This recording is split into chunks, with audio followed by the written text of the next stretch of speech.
bonjour les amis, bonjour à tous. Et je fais un petit coucou personnel à mon ami Maxime.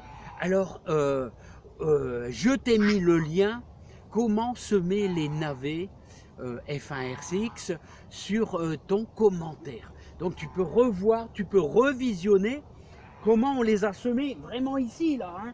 On les a semés là. Et ce que tu vois, c'est le passé il y a 3 mois. On a fait ça en plein milieu de l'été.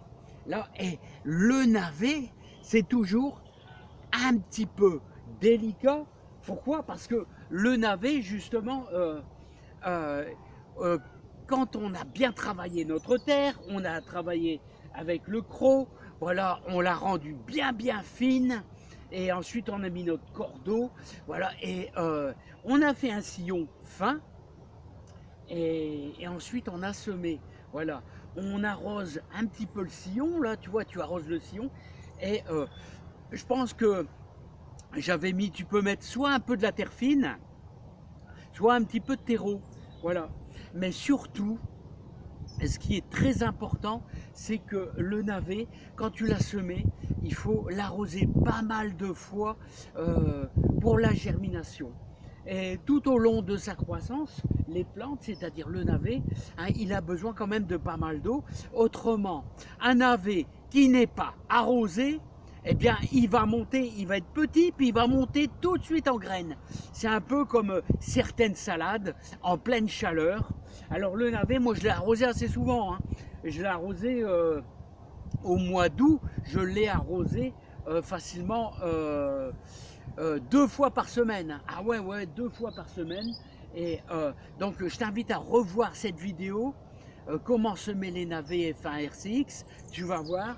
Et surtout, il faut veiller aux arrosages. Bien sûr, ici on est à l'automne. Là c'est terminé. La croissance, bon, ils grossissent peut-être encore un petit peu. Mais on est au mois de novembre, il faudra peut-être penser à les arracher. Alors je te les fais voir. Mais bon, ici on est dans le nord, au nord de Béthune. Et je vais te dire, ils sont très beaux. Voilà. Et on les a semés cet été. Voilà, en plein milieu de l'été. Alors je te les fais voir. Alors regarde, ils ont quand même un sacré feuillage. Hein. Regarde comment ils sont beaux. Regarde comment ils sont beaux. Je sais pas si tu arrives à les voir. Regarde ça comment ils sont. Bon, il y en a qui poussent l'un sur l'autre. Regarde. Voilà, il y a différentes teintes là. Hein. Voilà, qui poussent l'un sur l'autre. Bon, regarde là. Allez. Regarde, là on les voit bien là. Regarde, là on les voit bien. Là, regarde, ils sont magnifiques, ils sont vraiment magnifiques. Bon, il y en a des plus ou moins gros, hein. Voilà, comme là, regarde. Ceux qui ont beaucoup de place, là, regarde. Ceux qui ont beaucoup de place, ils sont pas mal. Voilà. Alors, tu vois, j'ai remarqué, j'ai mis un peu de craie. Alors, la craie va se désintégrer lentement dans la terre. Et la craie, hein, ça désacidifie le sol. Voilà. Hein. Alors, j'ai préparé, tu vois, un petit peu de fumier de vache, là, parce que quand je vais les retirer, j'aurai un peu de fumier que je vais pouvoir étaler. Hein. Alors, je t'invite à aller voir le semis. Alors, n'oublie pas, tu affines bien ta tête, tu tires un cordeau, hop, une petite ficelle, voilà. Tu fais ton sillon, tu arroses le fond du sillon. Soit tu mets de la terre fine, soit tu mets du terreau. Voilà, puis surtout, il faut veiller à l'humidité. Et attention, la graine est assez fine, donc on met un filet de terre. Hein. Si tu mets 3 cm, la graine, elle n'arrivera jamais à percer. Hein. Si tu mets 3 cm de terre ou de terreau, c'est un filet. Hein.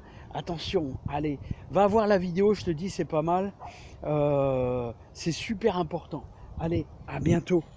Bye bye, j'espère que ça va aller Maxime. Et tu vois là, j'ai fait 2 lignes. Ils ont superbement bien réussi.